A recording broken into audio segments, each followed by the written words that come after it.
تعالیٰ عنہ کے گھر پہنچے، انہیں ساتھ لیا اور سفر ہجرت پر نکل پڑے۔ مکہ سے باہر نکلے، ان دشمنوں کے درمیان سے مکہ کی طرف دیکھا، خانہ کعبہ کی طرف دیکھا اور فرمایا کعبہ تو مجھے دنیا میں سب سے عزیز ہے، لیکن تیرے فرزند یعنی کہ تیرے متولی، تیری دیکھ بھال کرنے والے مجھے یہاں رہنے نہیں دیتے۔ غار ثور میں قیام کے دوران حضرت ابو بکر صدیق رضی اللہ تعالیٰ عنہ کے خاندان کی خدمات کو فراموش نہیں کیا جا سکتا۔ آپ کے نوجوان بیٹے حضرت عبداللہ دن بھر مکہ میں کفار کی سازشوں کا، ان کے نئے نئے منصوبوں کا پتہ چلاتے، اور جب اندھیرا چھاتا تو غار ثور میں پہنچ کر تمام باتیں آپ کے گوش گزار کرتے۔ آپ کا غلام عامر بن فہیرہ غار ثور کے جبل ثور کے آس پاس پہاڑوں میں بکریاں چراتا، اور جو ہی شام ہوتی تو وہ تمام بکریوں کے لے کر غار کے قریب آ جاتا۔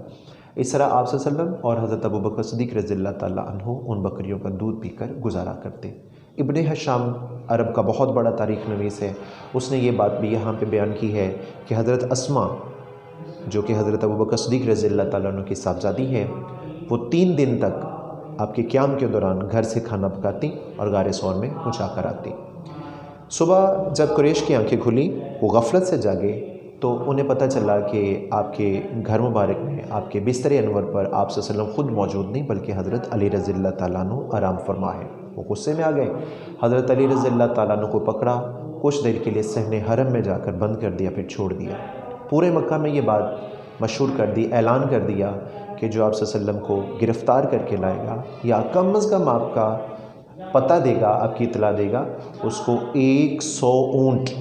یا ایک خون بہا کے برابر انعام دیا جائے گا۔ خون بہا سے مراد یہاں جان کے بدلے جان۔ اس وقت عرب کا یہ رواج تھا کہ قتل کے بدلے قتل جائز تھا،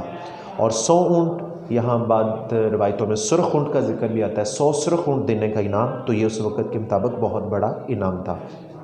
سراقہ بن جوشم لالچ میں آیا، وہ آپ صلی اللہ علیہ وسلم کی گرفتاری کے لیے نکلا، اور عین اس وقت جب آپ صلی اللہ علیہ وسلم غار ثور سے روانہ ہو رہے تھے، اس نے دیکھ لیا، گھوڑا دوڑا کر قریب جانے کی کوشش کی، گھوڑے کو ٹھوکر لگی، وہ گر پڑا۔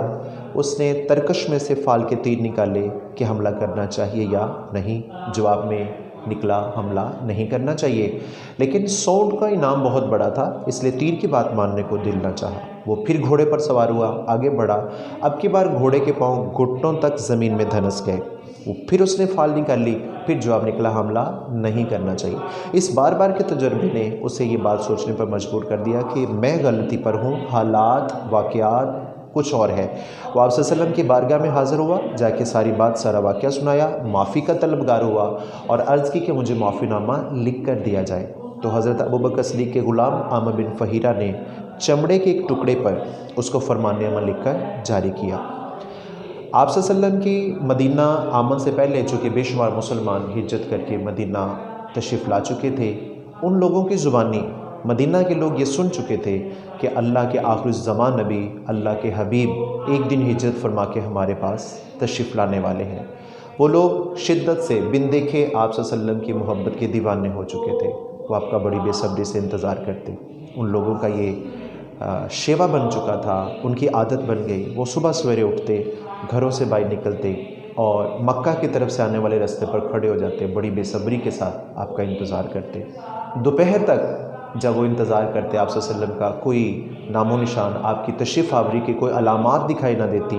تو وہ بڑے مایوس ہوتے اور اس امید کے ساتھ واپس پلٹ جاتے کہ آج نہیں تو کل انشاءاللہ اللہ کے نبی ہمارے پاس تشریف لانے والے ہیں۔ یہ ہوتا رہا۔ ایک دن جب مدینہ کے لوگ انتظار کرتے کرتے دوپہر کو واپس پلٹ رہے تھے، واپسی جا رہے تھے، تو ایک یہودی جو قدرے اونچی جگہ پر، قلعے پر، بلند مکان پر کھڑا تھا، اس نے دور سے دیکھا اور آپ صلی اللہ علیہ وسلم کو قرائن سے یا نشانیوں سے، آثار سے پہچانا اور بلند آواز سے پکارا، اے اہل مکہ مبارک ہو، تم اللہ کے جس نبی کا انتظار کر رہے تھے وہ تشریف لے آئے۔ جب اس یہودی نے یہ اعلان کیا تو مدینہ کا جوش اور خوشی کا عالم یہ تھا کہ پورا مدینہ شہر جو تھا وہ اللہ اکبر نعرہ تکبیر کی بلند آوازوں سے گونج اٹھا۔ چھوٹے بڑے،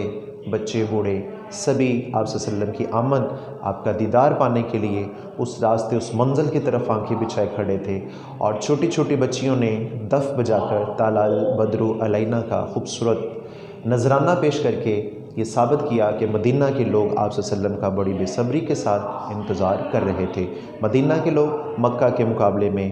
اسلام کی دعوت کو قبول کرنے کے لیے، پیغام حق کو برداشت کرنے کے لیے، پیغام حق کو قبول کرنے کے لیے زیادہ زرخیز تھے اور زیادہ تیار تھے۔ جی عزیز طلباء، اگر اس میں کوئی کسی قسم کی پرابلم ہو تو آپ گروپ میں شیئر کریں، ہم کسی بھی مسئلے کی صورت میں آپ کی مکمل رہنمائی کے لیے پوری کوشش کریں گے۔ السلام علیکم۔